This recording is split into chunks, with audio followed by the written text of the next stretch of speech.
What's up, everybody? My name is Austin Deere, and I am here with my co-host, Hunter Simons, and we are here to bring you episode 2 of the Around the Rotunda podcast, and we are officially gearing up for finally a game day in Charlottesville, Virginia. Hunter, our boys, the Virginia Cavaliers, are ready to take the field in another season under the Bronco Mendenhall era, and we're opening up the season this year against Duke. Yeah, man, ready for it. After 4 opening day opponents have been now announced, we've gotten to the 5th. Duke, we're finally here. So we first went through Georgia, we went through VMI, then we went through Virginia Tech, and I think Clemson for a hot minute. Clemson for a hot minute, yes. But thank you to Duke, this is probably the only time I'll ever say thank you to Duke for saving us from that monstrosity of a game of having to it would not have been ideal. Especially not only that, we would have also had to wait an extra week as well to go to Clemson because we were supposed to have a bye next week, weren't we? Yeah, we were going to be starting our season beginning of October in Death Valley with a new quarterback. Would not have been the nicest way to open the season, but you know, as I mentioned on the last podcast, like super thankful to Duke for rearranging and shuffling their schedule around to accommodate us, honestly. So I think it puts us in a lot better position. Sure. Well, I don't know about you, but I am going to be hopefully continuing my little tailgate traditions of maybe putting some burgers and hot dogs on the grill and having a few good drinks as we prepare for kickoff. And I know if I can speak for myself and the rest of our crew that goes out to Fontaine, I'm definitely going to miss tailgating with you guys this year. But I think the spirit of being in Fontaine will carry on into our homes as we continue to stay safe from COVID-19. And we hope that everybody will get to enjoy their game day Saturdays and, remain safe as we kind of go through these trying times. And hopefully we can carry our spirit through the TV into Scott Stadium as cheer on our Cavaliers, hopefully to open up the season with a W and against a Duke team that has already gotten 2 games under their belt. They have looked not all that great. They played Notre Dame to start the season, and it's kind of really hard to tell because, Notre Dame's, they have high expectations. They're supposed to be a good football team playing in the ACC for the first time. But then they went and played Boston College this past week and looked awful. Chase Bryce, who transferred from Clemson, has yet to throw a touchdown. I think they had a total of 5 turnovers last week. Is that correct? 5. 4 in the red zone. Exactly. And, I think this is kind of something that's been par for the course for this team. Everybody talks about how disciplined they are and, it's usually pretty clean football under Dave Cutcliffe. So not completely the season, I think the start to the season they were looking for, but, I think we could be a little bit of a disadvantage here. We don't have any games under our belt. But at the same time, I think we could also be an advantage because they have no film on our new offense whatsoever. So it's kind of hard to tell, for any opposing team until we play our first game, what we're going to be capable of. Yeah, I think Bronco put it best in the Monday presser. He said, you can make a case either way at who's at an advantage, regarding, whether it's better to have already had a couple games in and, actually have like the rust knocked off a little bit, hopefully, or to have, it be an UVA situation where like, hey, we have this whole brand new offense that you have not seen yet that, we haven't, you have no film on us, basically. So I think each coach is probably going to use it as fuel to the fire for their own team. It'll probably end up having some effect, but ultimately, I think what's most important is once you get out there between the white lines, what actually happens on the field. So we shall see. And UVA's had a pretty solid history against Duke recently.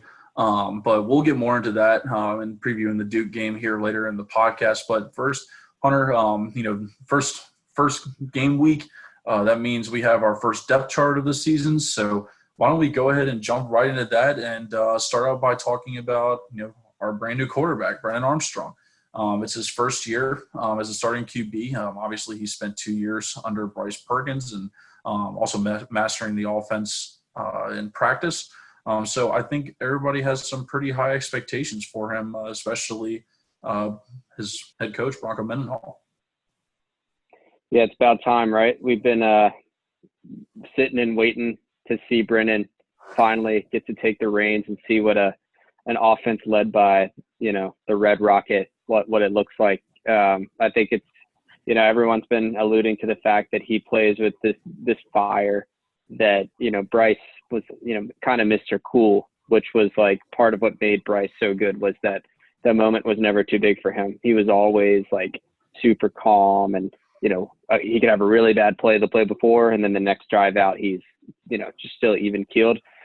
From what we hear about Brennan, he brings a little bit more of an edge, a little bit more emotion to the game. So I think it's gonna be exciting to see like how that kind of changes from the Bryce Perkins type style to seeing kind of more fiery person behind center. For sure, and I think what we got with Bryce was an extremely mobile quarterback. But Bryce's arm, I think, held him back at times. And I think this is something that it's a little bit different that we're going to get with Brennan. While Brennan might not be as mobile as Bryce Perkins, he is still a mobile quarterback. And we've seen I watched a highlight today of a run that he had against Louisville, I believe a year or two ago. As a freshman. And I believe it was 2 years ago. And, he broke a couple of tackles and, picked up about a 30, 35-yard gain. And it was a good drive. It really helped the drive and put them in the red zone for a chance to score.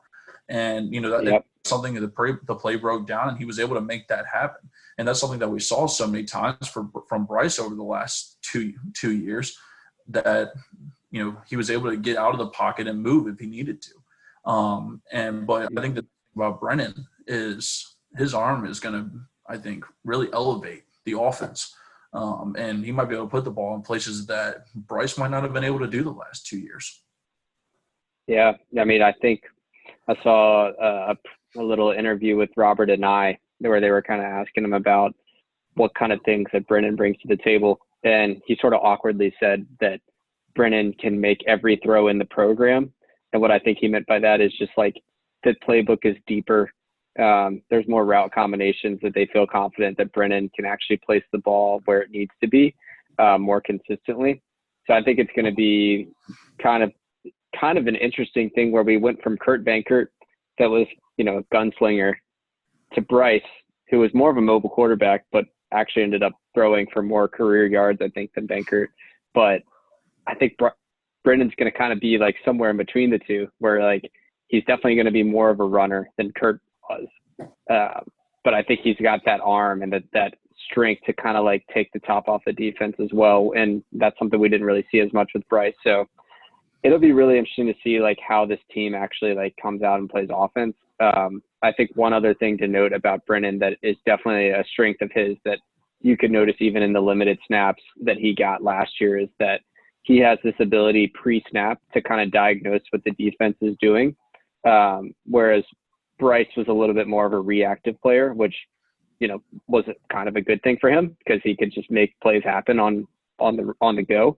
Whereas Brennan is, I think, maybe a little bit more, maybe his football IQ level in that regard might be a little bit better where he's able to read a coverage before the snap. And then his release is really, really quick. Like I remember so many times when he came in and he would just, within like, 1.5 seconds of holding the ball, he'd already have the ball out to receiver. So I think it'll be really interesting to see a guy that like, really kind of that dichotomy, like I said, between him and Bryce Perkins, where I think we're going to see a couple different looks. But then I also think there's some ways where the offense really isn't going to change all that much. So we'll have to see as the season progresses for sure. Absolutely. Well, definitely a lot to be excited about for Brennan, obviously. But another thing that's worth noting is the quarterbacks behind him in the depth chart. You have what it would be considered a three-man rotation of Lindell Stone, who I think has been with the program for eons, it seems like. Then you have a transfer quarterback from Mississippi State, Keaton Thompson. And then you have true freshman quarterback Ira Armstead that all round out the OR categories in the bottom half of the depth chart. So one has to wonder, what's the second string game plan?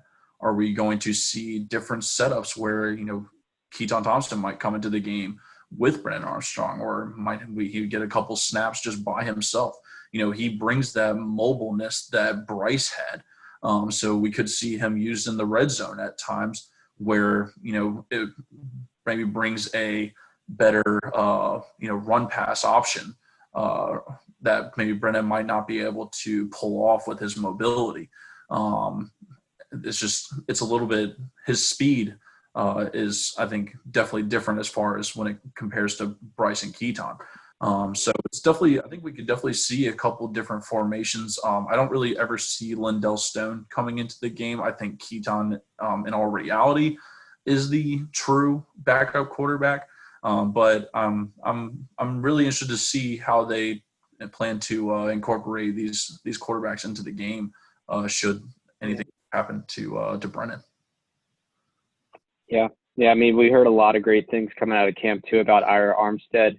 A lot of praise from multiple coaches. So, it's got to be at least promising as a UVA fan to see, just this clear succession plan that Broncos always talked about at every position, where we bring someone in and in his first year, he's already competing for the backup job.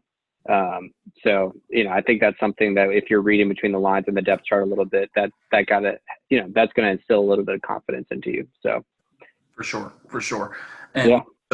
So I think that pretty much rounds up the quarterback situation. We now going on to running back. I think it's pretty clear cut that Wayne Talapapa is going to be leading the charge once again this year. While he doesn't pick up the yardage that most would expect, he's really just a ground and pound type of running back. Through the trenches. Picked up a lot of touchdowns last year. I think he was up in the double digits last year for touchdowns. Mm-hmm. He's just a very reliable running back. And, I've heard that Robert and I specifically say that they're looking to rely more on the run game this year. And that could come from Brennan Armstrong's lack of in-game experience. You could see them running the football quite a bit early on and attacking that Duke defense and making them stop the run. And it could also, honestly, it really could help Brennan out. If we can establish the run early with Talapapa, then, you could see the game really open up with Brennan being able to utilize his arm. Yeah. One thing to note about Talapapa that I found really interesting when I was looking back at stats from last year was, as you mentioned, he led the team in touchdowns. He had 12 touchdowns last year. He actually, if you remember back, he didn't play in the William & Mary game, and he didn't play in the Liberty game, which were two games that feel like he probably would have scored a touchdown or two.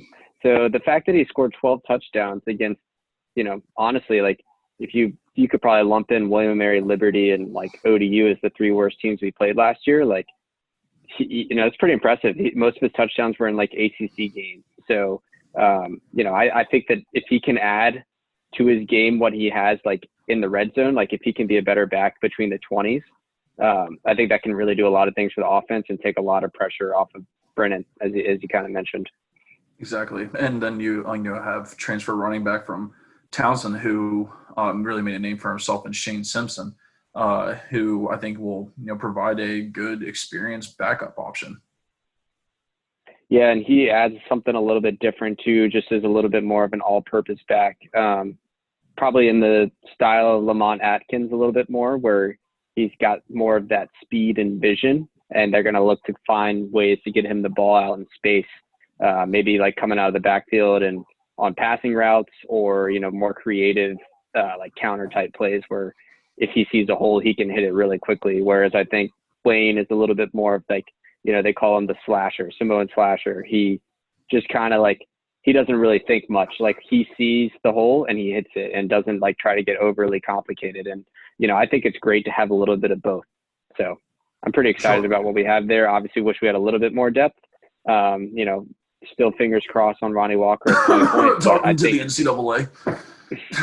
Yeah, but I think, at this point we have to plan to not have him. And, another person that came up during the presser with Bronco where they were talking through the depth chart was that Paris Jones, the walk-on, was listed as an or with Shane Simpson. So I'd be curious to see what ways they might utilize him as well. And I think Bronco was really transparent about the fact that essentially he said, Wayne's going to start. If he doesn't get it done, we're going to go to Shane. If Shane doesn't get it done, we're going to go to Paris. Like, this isn't set in stone. So there could be plenty of situations where all three of them have an opportunity to make a name for themselves. For sure. So, I think they're definitely relying on Wayne just from the experience that he has already with the offense. But, I don't think anything's set in stone. I think we could definitely see a running back by committee this year. All possible. And, I think, moving on to the wide receiving course, I think we could see almost the same type of sort of situation. We ask ourselves this year, and I think this is probably the least amount of depth that we've had at the wide receiver position since Bronco's been here. But that might be a stretch considering his first year. But as far as what we're going to have to replace from last year and the production that Hasise Dubois and Joe Reed provided is going to be tough, especially with Dontavion Wicks being out with season-ending injury. Does not do that wide receiving corps any favors. Brennan's going to be looking to guys like Terrell Jana, Billy Kemp, Tavares Kelly. You have guys like Rayshon Henry as well that are also going to be in the mix. It's a lot of, obviously the first three are household names, but, I have a transfer from Rayshon Henry that came over from an FCS school in St. Francis, PA. He had a big year last year, over 1,100 receiving yards and 9 touchdowns. It wasn't all NEC. NEC is the conference that St. Francis plays in. He made an their all team for that, and so definitely somebody that brings a lot of experience on the field. Obviously how that translates over to the Power 5 is to be seen. But he's a big wide receiver at 6'2". So somebody that could definitely provide help there when needed. Yeah, I remember this time. Well, I say this time last year, but basically preseason last year. Big question. I remember everyone asking, like in all the ACC previews, and even as UVA fans, we were all asking the same question: how do we replace Olamide Zaccheaus? The guy had over 100 catches multiple years at University of Virginia. Left the school as like the all-time reception leader, and you saw Joe Reed, Hasise Dubois, and Terrell Jana elevate their game and all have 70+ receptions last season. So, while we do have some really big shoes to fill in Dubois and Reed, like, cannot understate how important both of those guys were to the program and to the team last season. I just have so much faith in Marcus Hagans as our wide receiver coach to develop and to identify talented players. And, if you really listen in, like, to the little tidbits that we do get during fall camp, they're really excited about Rayshon Henry. They're really, really excited about Billy Kemp and the progress he made over the offseason.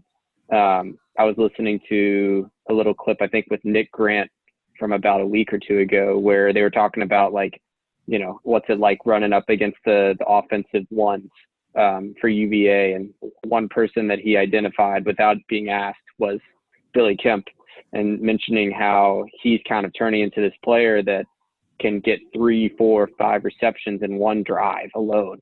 And if you really think back to it, like from the Virginia Tech game on last year, we really did start to utilize Billy Kemp a whole lot more. And I think that's a trend that's going to continue. And you can only assume that he's just, taken the next step and, hopefully gotten to the next level in his development. So that's one I'm really excited for. And I'm going to say is like my sleeper pick actually to possibly lead the team in receptions or be right up there with Terrell Jana as like our leading pass catcher. So for sure, should be great to see how he's utilized. Definitely. And one thing that was worth noting as well, I mean, you guys that are, 2 true freshmen around the depth chart as well, and Lavelle Davis and Demick Startle. So, maybe I think it's just it shows how great the recruitment has been.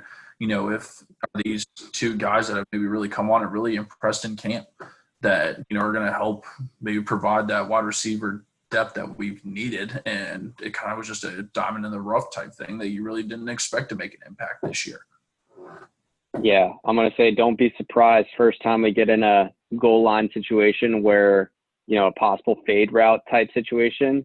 Don't be surprised to see lanky 6'7", 81 Lavelle Davis trotting out there, because I don't care how good of a corner you are. If you're 6 inches taller than the average corner, I think you have a little bit of an advantage. So I'd be very curious to see how they use him. And then, I think we've also heard a little bit that he's another guy that's got a lot of speed that can hopefully take the top off of the defense. I think it's asking for a lot for a freshman to come in and do that right away. But, with losing Dontavian Wicks, as you mentioned, that was one that was a complete dagger to me. Like, I was so excited to see him this season. I think that maybe Davis will be asked to, he'll be called upon to maybe do some of the stuff that they were hoping to do with Wicks this season. And then when you factor in the fact that, this year doesn't count from an eligibility standpoint, I think you'll see more freshmen out there that are like pushing,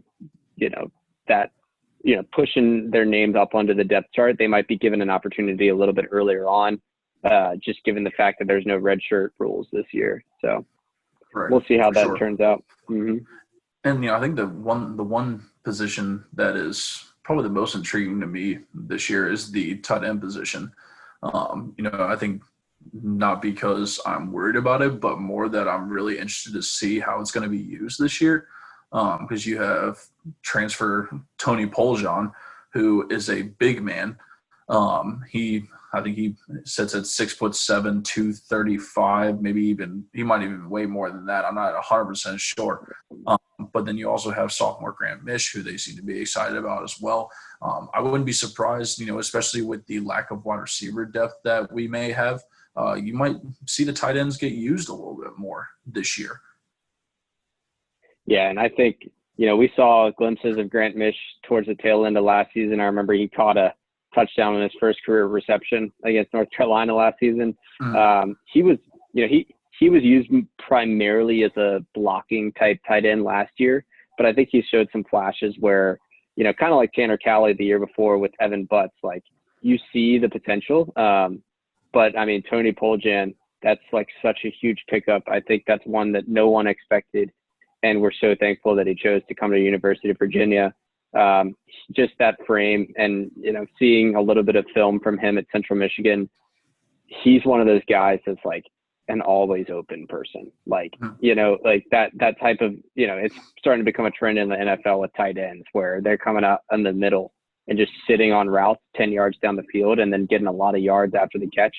He's going to fit that mold. And I think that we're going to run a lot of plays where he's going to be able to sneak out from blocking assignments and get wide open down the middle of the field and crank out some pretty big gains. So I'm just right there with you. I'm super excited to see how we, utilize the tight end position this year on our offense. And I think another thing to just be noted is that, we know Grant Mish obviously was very good at his blocking assignments last season. Tony Poljan is also very, very highly regarded from, a blocking standpoint. Obviously that's half the job as a tight end at least. So I think, with the loss of someone like Jamari Peacock, where, when we got down the goal line situations last year, he really helped make a difference in the backfield, just providing, basically just being a big body to get in the way and create some holes for Wayne Talapapa. I think that I would not be shocked to see a lot of two tight end situations, especially down at the goal line where, we're just going to use their big bodies to try to get, even more of a surge on the goal line. Absolutely. I totally agree. And speaking of big bodies, what we can't ignore the experienced offensive line. Goodness gracious, it sounds weird saying that. I can't remember the last time we've had an offensive line that I've actually felt comfortable about.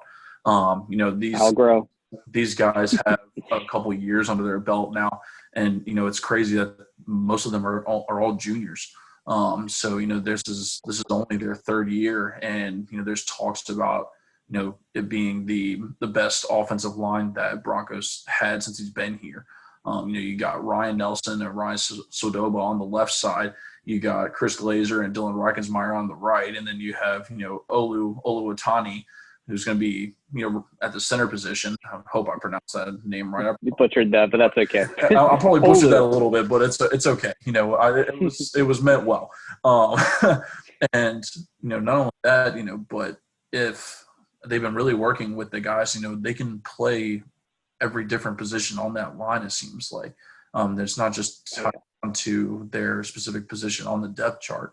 I think that's just it's a testament to the coaching staff and Coach 2J, and really developing this line into something special. I think that's especially with a brand new quarterback this year, and he's going to need a little bit more time to see the field, and maybe he's going to have more time this year than Bryce Perkins ever had. And so I think that's something to really look out for. Is I don't think Brendan Armstrong is going to be sacked nearly as much as Bryce was. I think you're going to see less QB hurries. I think you're going to see more holes opened up for Wayne Talapapa in the running game. And ultimately, I think having a strong offensive line is something and a group that has a lot of experience under their belt and has seen it all, and has gone up against it all, especially with the likes of teams like Clemson. I think this O-line is really ready to take the next step and prove that it could be a top O-line in the ACC. Yeah, absolutely. I mean, talk about the most improved group last season.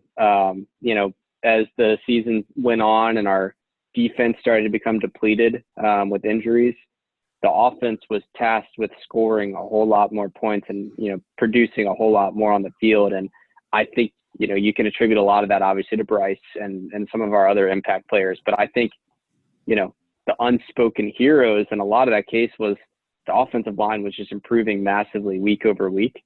And I think that just having that full offseason together, having guys returning for third and fourth and fifth seasons at the University of Virginia, that this is the position more than anywhere else that you want veterans and guys that understand like what their job is. And I think, someone like Dylan Reichensmeyer, who's been, a key piece in the offensive line for 4 seasons now, you're going to see him moving all over the place. Like, I think he's listed to start at right tackle, I believe, on Brennan's blind side.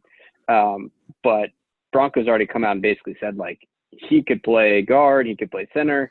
So I wouldn't be surprised to see him moving around all over the place. But, one that I really just want to call out that had a great season last year, I think it was ACC honorable mention, was Olu.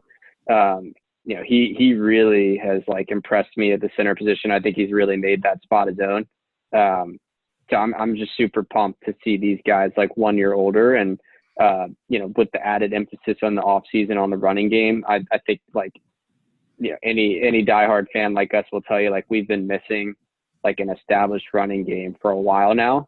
And I'm just so excited to see like what our offense could actually do if we have, if we're consistently rushing for 5 yards of play. Like, that would be unbelievable. For sure. It starts with these guys. Yeah, exactly. It definitely, I think it definitely makes a difference in a team with their how well their offensive line performs. Because ultimately, if they perform well, offense is going to perform well. I think it's just a recipe for success. Moving on from the offense, now we talk about the defense, which has a massive amount of experience in its own right. So do you want to kick us off with our defensive line and maybe talk a little bit what your thought is on that? Yeah, absolutely. I think with any Bronco Mendenhall team, the defense is going to be kind of the strength of the team typically. But this year, I think that's no different, and maybe even to a higher degree. I think this defense has the potential to be potentially, like I said, potential. They have the potential to be like the best defense he's coached at the University of Virginia. I know we don't have like the big name brand like Bryce Hall this year, but if you just look at each position and just the depth that we have, it's pretty incredible. And just like, honestly, like you kind of just mentioned, the experience mixed in with some youthful presence as well. I think it's setting up to be a really, really stout defense. Taking a look in at the defensive line, we're returning old Uncle Bernie for his 84th season in Charlottesville. The guy that was initially a tight end turned defensive end. He comes back on the defensive line. He earned his number first in the number selection and has been named the team captain. So I think that really tells you what his teammates think of him and kind of the presence he has in the locker room. So we return him on the defensive line along with another veteran and Mandy Alonso, who's now a senior. I think one thing to note is that we will be missing Aaron Famui this season, who really, really came on last year and honestly impressed as a freshman as well. So I think he will be missed, but, we'll be super excited to have him back next year. But, in his absence, I think those two are going to really hold it down on the ends. And then coming back this year, the multi-talented Jawan Briggs, 15 pounds heavier with muscle. It's kind of hard to believe that guy had the ability to still put on 15 more pounds of muscle. But he's looking huge, and I think he's super poised to have like a really, really good season. So I think there's a lot to be excited about on the defensive line. And then, filling in behind them, you have guys like Ben Smiley, who was initially an opt-out that now has rejoined the squad and was able to come in and show up on the two deep. And then, you got some new faces as well that, are looking to break through as well. But yeah, you have any input on the defensive line that I haven't hit on? No, I mean, one thing I would like to comment is I was looking back at our depth chart review we did last year and the excitement that I had for Jawan Briggs and his multi-talents, especially his singing and acting perfections were a little bit over the top, but I think well noted. And I must say, as far as the football aspect of things go, especially this year, I think I'm even more excited.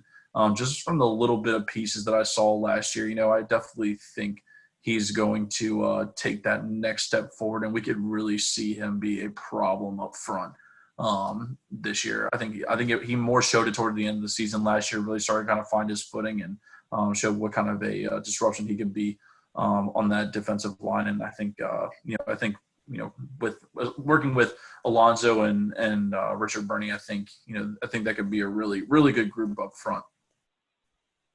Yeah, absolutely. Totally agree. I guess shifting back a couple yards in the field now, let's look at what I see as our strongest unit on the entire team, and I don't think many people would disagree with me, is the linebacking core. So obviously, you've got the name brand guys that, we all know at this point. You got ZZ Stop, Zane Zandier, now sport number 0, which is going to be awesome. You got Charles Snowden on one end, Noah Taylor on the other. And then you got, another just unsung hero that I personally love. And, he had a huge sack against Virginia Tech last year, and Matt Gam. I think he never gets the respect he deserves, but he's essentially a starter, even though he's listed on the 2 deep as a second option. He's going to play a ton as well. And then you add into that, Nick Jackson, who towards the end of last season, he got a lot of buzz during preseason camp last year as just like a freshman that could immediately come in and make an impact. I don't know if we really expected him to have to come in and play the number of snaps that he did when Jordan Mack was struggling with injury and Rob Snyder had gone down for the year. But he's one that really impressed me. And I think that, as you kind of get through this camp as well, it sounds like he's really secured that spot. It'll be interesting. I think Rob Snyder is still working his way back from injury. As he comes back and gets fully healthy, I think, when you have Zane Zandier, Nick Jackson, and Rob Snyder as a 3-man rotation at middle linebacker, we will be very experienced, and, I feel really good about that. And I think, one person I really just want to call out, I think that, Charles Snowden gets a lot of love as he deserves. And I think that I don't even need to really explain this to anyone listening to the podcast, what he does for our team. But one player that, I just think somehow gets overlooked is Noah Taylor. Like, that guy can do everything. Seriously, he can play defensive line. He could play outside linebacker. He could play safety. He can play nickel corner. He played all of those spots last year and was able to produce in each place. Like, let's remember the Virginia Tech game. He had 2 interceptions, one of them that essentially set up the drive where we took the lead. So he's another one that I just want to see, like, with another off season to improve. I want to see that guy like flying all over the field. And I'm just super excited to see the ways that we utilize him and like our pretty exotic defensive scheme. For sure. I mean, I think it's going to be a real problem for opposing offenses to, think about how do you prepare for a guy like Noah Taylor who can be used all over the field. Then you have in that linebacking group, you have Charles Snowden who is experienced and really drives that defense to perform at the level that it does. And then you have the overwhelming personality that is Zane Zandier. I mean, the man's nuts in a good way. But he picked number 0, which I think was like the first time that anybody's ever used number 0. And, he writes the letters, he writes kill on his face, I think before the Virginia Tech game. I mean, I don't know about you, but I wouldn't want to be going up against that. It's Absolutely not. But I mean, obviously, he's not trying to take lives, but he has this mentality, this energy that he brings to that defense that it's like he's ready to make that impact play every single time he steps on the field. And the energy is just unmatched with him. And, I think with the more experience that he has now and, with the the leadership of Snowden and the adversity, everything that Noah Taylor brings to the field as well. I think that's a group that could really shine. I mean, and you even have mentioned guys like Gam as well that are really going to help with that production. So it's going to be really interesting to see. I think it's going to be a real problem for offenses this year, and a lot of it came down to as to why my score predictions were so low for opposing teams. And, I don't think that we're going to see a whole lot of scoring on this defense. Yeah, I think it's got the potential to be a really, really special group. Going back to Zane Zandier, I think the guy could actually benefit from like calm me down a little bit, honestly. I feel like the biggest moments where I was left a little frustrated with him in prior seasons was that him actually too eager to make a big hit. Mm-hmm. Usually it's like when you have a younger guy that's like a little bit of a loose cannon, it's like teaching them to tackle properly. I think that guy came out the womb like knowing how to tackle. It's just a matter for him of like, taking better angles, understanding like, hey, sometimes I just need to keep a guy in front of me and slow him down and then get some assistance in a tackle versus just like going for Sports Center top 10, like knock your helmet off. I think where he can find, just find that sweet spot right between, where he's currently at and being a little bit more conservative. And he has the potential to be playing on Sundays, like absolutely in my mind. Sure. And I think the maturity, I think that he's probably gained through the offseason and whatnot, because he did have a couple games where there'd be a personal foul here and there, or just of hits that weren't necessary. Especially with the way the league is now, they're cracking down on that stuff for player safety. And yes, sure, it's cool to see the big hit and everything, but ultimately that's going to cost you 15 yards, and could end up setting up an offense to keep what should be, a momentum stopper. It's going to give the other team that momentum they might need to change the game. And so hopefully see a little bit, better maturity on that side of things this year. But, it's football. I mean, every player has that mentality of, making that stop, especially on the defensive side of the ball. And, sometimes it's hard to separate, especially now, what the right way to tackle is, and what's too far, what's not too far, and it's just a mess. But I definitely expect big things out of him this year for sure. Yeah, I think he's poised for a great season, and I think we're hitting on the same exact point. So if Zane can figure out a way to play a little bit more within a little bit more conservative while continuing to lay the wood when it's there. I think he's got all the potential to be special. So let's move back to the secondary. So obviously last year, this was a group that coming into the season, we were kind of talking up like we just were with the linebackers, where it's like, this is the group on the team. This is like the most special secondary. And, granted, we had every right to feel that way. I mean, we were returning All-American, second team All-American, should have been a first team All-American in Bryce Hall, led the countries in pass breakups. We were returning Britton Nelson, Joey Blunt.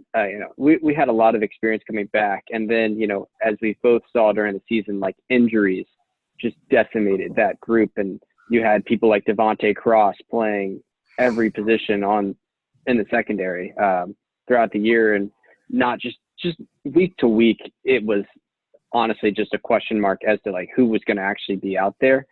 I think one thing that this staff really focused on this offseason was we need depth, and we need like a lot of it at secondary. And I think that they really found it.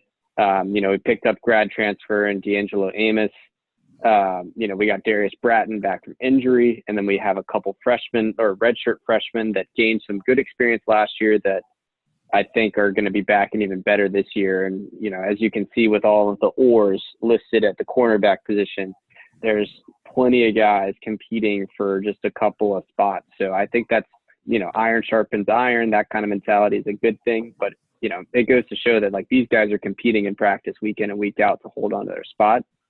I think maybe the surprise for some people was seeing Cross listed as like the starting corner, opposing Nick Grant, ahead of Darius Bratton. Last year I remember they listed Cross a couple times as corner, and then we actually get out on the field and he's playing free safety and Heskin Smith was playing corner. Yeah. So I think, it's impossible to actually know what this defense is going to line up as. And that's a good thing because that means the opposing team has no freaking clue either. But I expect to see, Joey Blunt have a huge year. I expect to see Nick Grant one season better at corner. I think Cross, now that he's got a little bit more training at the cornerback position, can be really special there. But the X factor, I think, is D'Angelo Amos, the grad transfer from JMU. He's, if you talk to any JMU fans, they will sing his praises. He was an All-American guy as both safety and a punt returner at JMU. He's created a ton of buzz coming out of camp, and I would just say, like, do not be shocked if first play of the season for our defense, you see number 30 trotting out there next to Joey Blunt and Britton Nelson, considering how much we love to play the nickel package as well. So, yeah, I'm super excited about this group. I think it's a lot deeper. I think it's a lot of veteran experience. The big thing for this group is just going to be durability and, like, keeping guys healthy and, trying to get that consistent group out there week to week. But a lot of things to be excited about and a lot of youth coming through the system as well.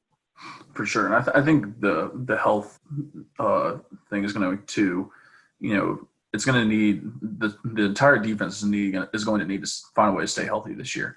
Obviously you'll have lingering injuries here and there throughout the season. Every team goes through that, but it's the ones that knock you out for multiple games or season-ending injuries that could really pose problems. And that's what we saw last year. And the defense was deflated. And, luckily we had the offense really stepped up and, turned into this, team that was putting up 30 to 40 points a game, and really took the load for the defense. So that was, but it's something for this year, with the lack of experience and new quarterback and everything, I don't know if we can necessarily rely on that this year. So, I think players staying healthy is going to be a big deal. Yeah, absolutely. So, and I'm sure that was an added emphasis in the offseason. A lot of these guys had surgeries to fix, to permanently fix some lingering issues that they battled throughout the past few seasons. Getting that extended off season through the spring, I'm sure kind of helped some of these guys just to be able to build up, their strength and get back on their feet fully healthy before coming into fall camp, full throttle. So I think that it has been addressed for sure. So I think that's something that hopefully we can put behind us, but it's football. people are going to get hurt. We're not no team is immune to it. It happens to every single team. So just got to prepare the best you can. But yeah, Exactly. Again, I think this is another super special group. But if you want to transition over to special teams, I think we can run through this one relatively quickly, especially on the specialists. No major changes at kicker. Brian Delaney still holding down the starting place kicker and kickoff specialist duty. How great is it to have just like a consistent kicker at the University of Virginia? It had been a while. I think I finally realized when we took the step forward in the special teams side of things, when we could actually throw a kicker out there to, have pretty much the game winning field goal against Virginia Tech last year. And 50-yard field goal. This is finally like things are finally taking a turn where, I don't have to worry about a 25-yard field goal and hope to God it's going to go through the uprights or, not go through the guy hiking the ball, hope go through his ass. Yeah. Guy's pretty tired of being the laughing stock and actually having to hold your breath for extra points every single time. Obviously, Brian missed a couple last year. I think no one's perfect. I think, but just another year of training at that position, he's going to be back and better. Nash Griffin listed as the number 1 at punter, although Delaney is technically listed as the oar. I do remember that being a big story in camp last year was that Brian Delaney was like pushing to start in all 3 positions. Who knows? Maybe you never know what's going to happen, but I was pretty satisfied with Nash Griffin last year as our punter. I thought he looked excellent, following up Lester Coleman, who was, one of the best punters in UVA history. And he got trust me, he got to punt the ball a lot. Yeah, exactly. So I think it's good to see some continuity there. I think the more interesting spots are the returners. I wasn't too shocked to see Tavares Kelly listed as the starting kickoff returner. We got to see him in a couple flashes last year. This guy is lightning fast. I mean, he seriously has got to be the fastest guy on the team. Just would love to see him get in some sort of space on offense to be able to showcase that. But I mean, in kickoff return situations, you got 20 yards of green grass right in front of you as soon as you catch the ball. So he's able to get up to his top speed pretty quick. He looked really impressive last year when he was filling in for Joe Reed. Shane Simpson is listed as the number 1 backup there. He was pretty highly regarded at Towson for being a really good kick returner as well. So I'd be curious how we might use him. I do have a little bit of a question if he wasn't one of 2 scholarship running backs, if we might be throwing him out there as the starter, but maybe a little bit more cautious just given the fact we'd like to preserve him. The bigger eyebrow raiser for me was at punt returner. Not that I was surprised to see Billy Kemp, but more that I was surprised to not see D'Angelo Amos, the transfer from JMU that we mentioned in the secondary. I believe he had 5 punt returns for touchdowns at JMU. And as I had previously mentioned, he was a first-team All-American in FCS for punt return. Mm-hmm.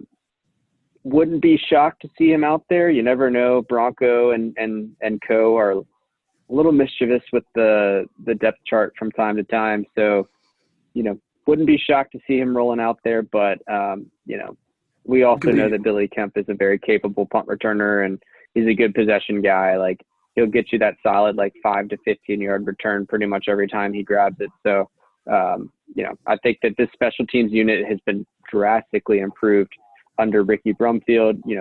Huge testament to him. Last year, that put us in a lot of great positions offensively with a short field.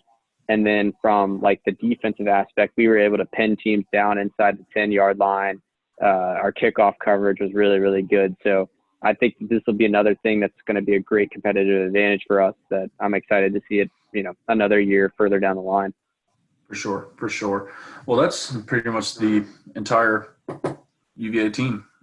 So, something to really, a lot of things to look forward to for the upcoming season as we, go ahead and transition into talking about our first opponent of the year, which is going to be the Duke Blue Devils under head coach Dave Cutcliffe. And, It's a Duke team that, as I mentioned before, they are reeling at the moment. They started the season off 0-2. They lost to Notre Dame 27-13, and then had a very poor showing as Boston College, losing 26-6. I think they expected more out of Chase Bryce, but I just think the lack of talent overall on this team, they just don't really have the pieces to really put everything together. I think to maybe put together a winning season. I think we're seeing more now that they're really going to be a bottom feeder in the ACC, in my opinion. But so going over the series itself, UVA won their last meeting. It was at Scott Stadium, actually. They won 48-14. It was extremely dominant performance on both sides of the ball for UVA. Pretty much Duke never stood a chance, and God, they wore those hideous helmets in honor of, like, what was it, the 25 years of – So did we.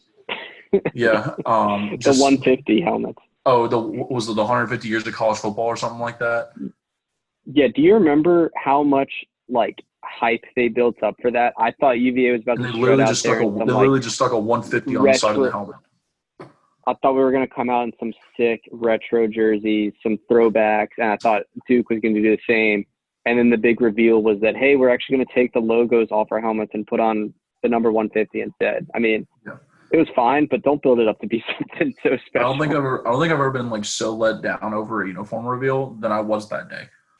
Like, they literally stuck a 150 on the side of the helmet. And I was sitting there thinking to myself, I was like, good gosh, they have hyped up this uniform to make it something special. I was like, this game could either go really well or it might actually be a disaster. Thank God it worked out in our favor, and we actually played very well.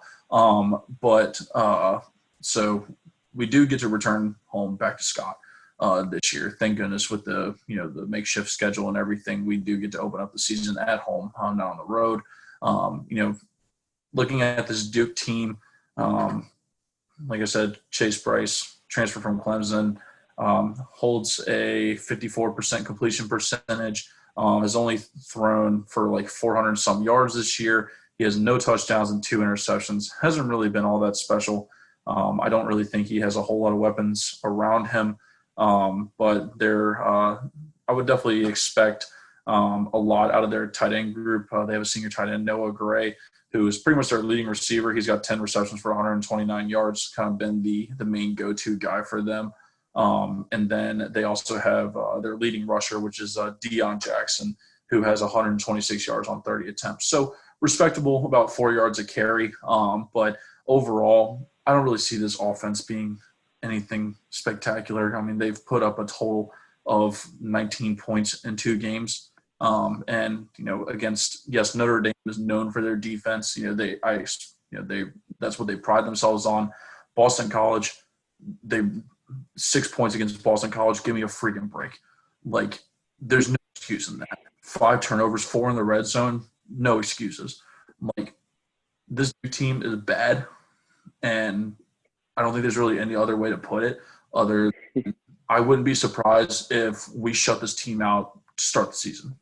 Like, the defense might roll in this game, and it might be another 5 turnover game for the Duke Blue Devils.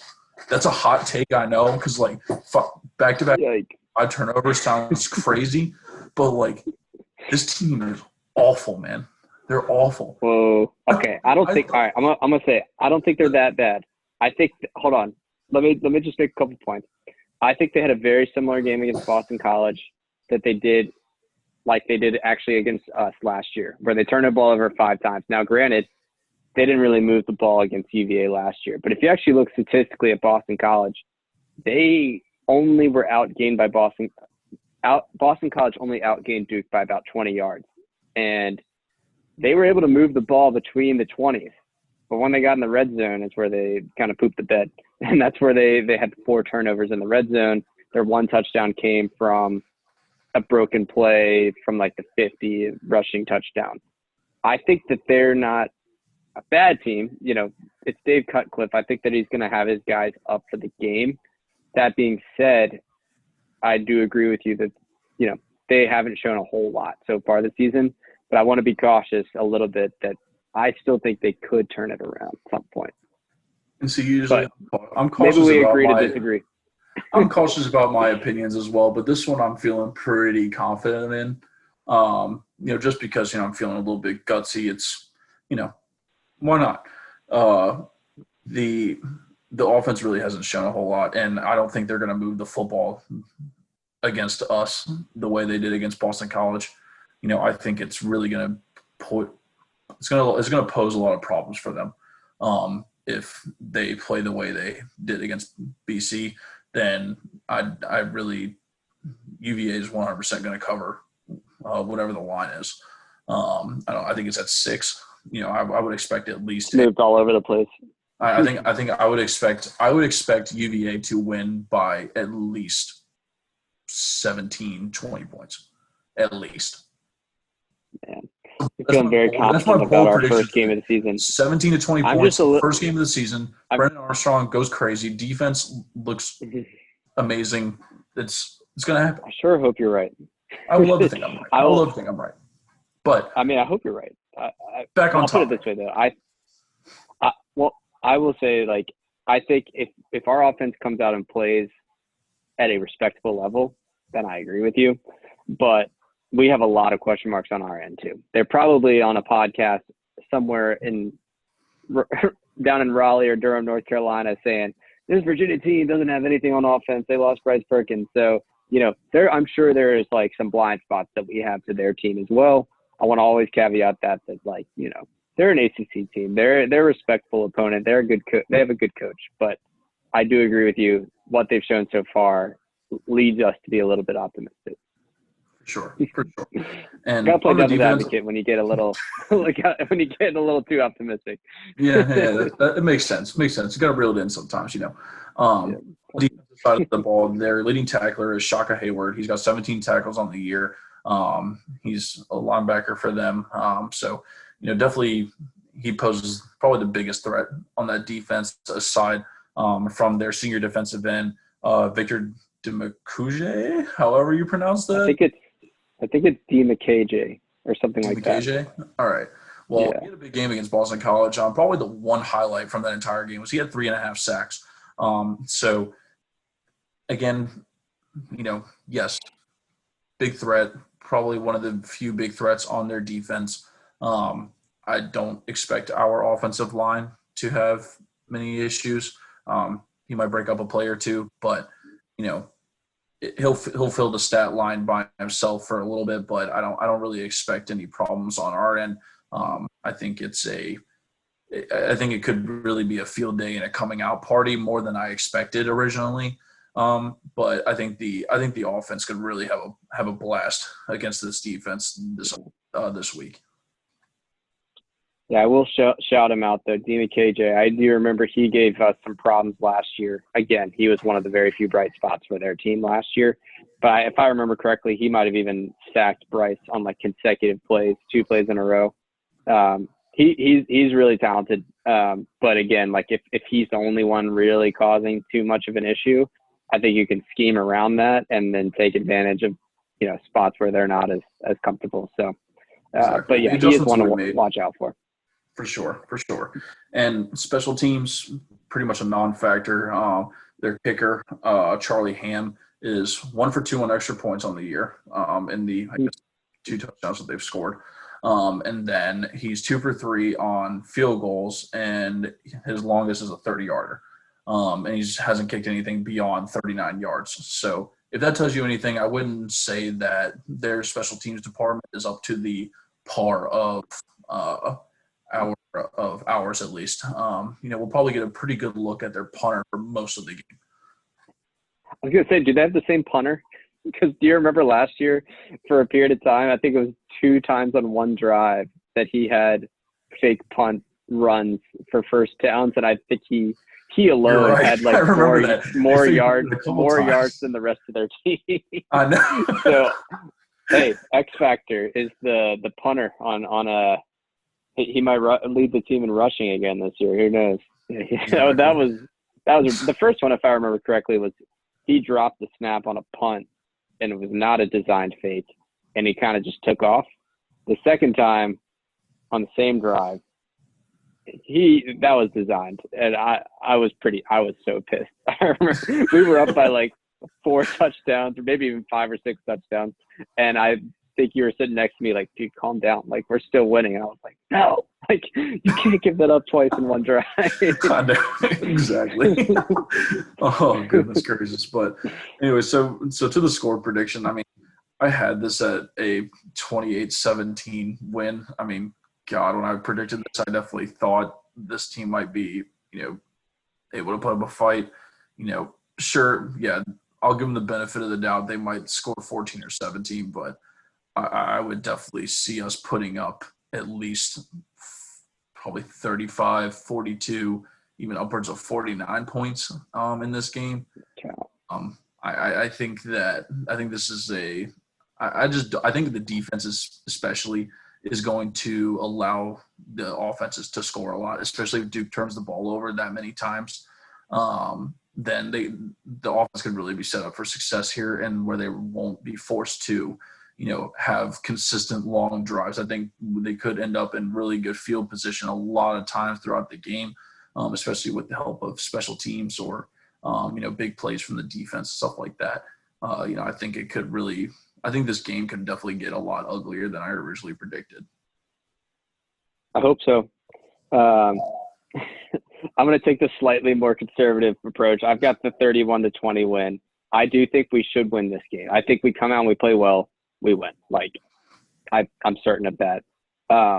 That being said, the threshold for us to play well, it's our first game, it's their third. They're going to hope, from their standpoint, they're going to think that they've probably hopefully gotten the rust knocked off a little bit from the off season. We're going to be coming out like this is, like we mentioned, the 5th team that we've had to prepare for now. I do trust Bronco and staff to have the guys ready to go 100%, but they're still human beings. We all make mistakes, especially when, first time out there again for a season. So, don't be shocked early on. You see a little bit of rust showing, a little bit of like maybe some uncharacteristic mental errors, but I think as the game goes on, as people get more comfortable, and as long as we can keep them off the scoreboard, I feel really good about our chances. So yeah, I'm going to stick with the 31-20 win. Maybe they won't get to 20 points, but I'm just going to give them that for now. Might as well. That would still cover the spread. 11-point win. For sure.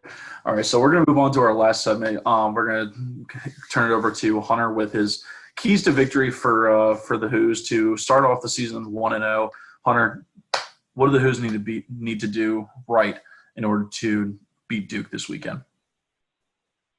Yeah, so I'm calling out 4 things that I think are the most important. Obviously, there's plenty of other things that happen in a football game, but these are the 4 that I really think if you could check honestly 2 of the 4, I think we are in good shape. But if you can get all 4, we might be running them out of the stadium again like we did last year.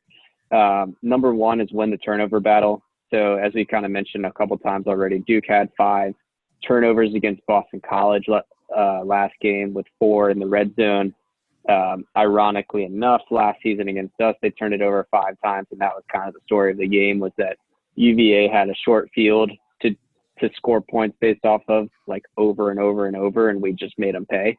So if we can have another situation like that, I think that would be obviously awesome if we can force a couple turnovers. And then maybe more importantly, just from our own standpoint, I would love for us to, like, really just try to avoid silly turnovers offensively. Obviously, we're breaking in a new quarterback, and there's a couple new pieces coming in, so there's going to be a little bit of time that they need to gel. I expect the offensive play calling to be a bit conservative early on. But, with that being said, I think it's obviously paramount that we hold on to the football and don't give them those easy chances that they gave to us and that they gave to Boston College last game. So that's 1. Number 2, kind of in tandem with the avoiding silly turnovers on offense, is to maintain drives on offense. So I think with any new offensive system, you gain confidence as you get first down. So I think, there's going to be pockets of fans, and this is with any team, but we're going to want to see big plays and like big touchdowns and, all of that is great. And like, but let's just be realistic. Like, they're probably not going to come out firing that well. I think it'll be really important early on for us to just establish an ability to effectively move the ball. Like, even if it doesn't render points on a drive, if we can stay on the field for 10 plays and advance the ball 50 yards and then end up having to punt. Like, to me, that's, you know, obviously I'd love to score on every drive, but that's not the end of the world. If we can just establish like a very obvious trend of being able to pick up first downs and move the ball down the field, I think that'll do wonders for our offense and their confidence, and will really help to build like a good framework and like a good baseline for them to build off of in future games as well. I think the next piece, and this will play into us being able to maintain drives, especially from an offensive standpoint, is to dominate the trenches. So, you know, you heard me and Austin raving about our offensive line. You know, a lot of publications that cover UVA sports have really been high on our offensive line returning production. So let's stop talking about it. Let's actually see it now. I think if we come out and really set the tone on offensive line, give Brennan time to think and actually like sort through what is going to obviously be a little bit of a nerve-wracking experience for him in his first start. If they're able to give him time where he can actually dissect plays and make things happen, that's going to do wonders for, you know, for his confidence and, you know, in tandem with that, like our offense. And then from the defensive side of the ball, I think we got a really good chance of getting after the quarterback. So if our front seven, you know, including the linebacking core, can really just like cause that havoc that we always look to do each game. I think that, you know, Chase Bryce, while he's a Clemson transfer, I do think he's got some promise. At the same time, he is young and he's inexperienced. Like, this will be his third start ever in college football. Going up against UVA's defense in your third start, like, regardless of if you think we have a good defense or not, it is an unorthodox defense. Like, it is not an easy one for a young player to like try to break down mentally on the fly during a game. So if we're able to get in the backfield and at least like put pressure on him and like, you know, stuffing the line of scrimmage on run plays, then we're going to be in really good shape. And then finally, the last piece, and again, a lot of these are all interrelated, but this last one is to control field position. So I think, you know, as I kind of touched on earlier, our special teams play really, really improved year over year in 2019. And they really set us up for, I saw some stat from like Pro Football Focus that like UVA was in the top 10 or 15 in the country in terms of their differential between like our average offensive starting position and like where our defense was defending from when the other team had the ball. And that's a lot of that is caused by special teams.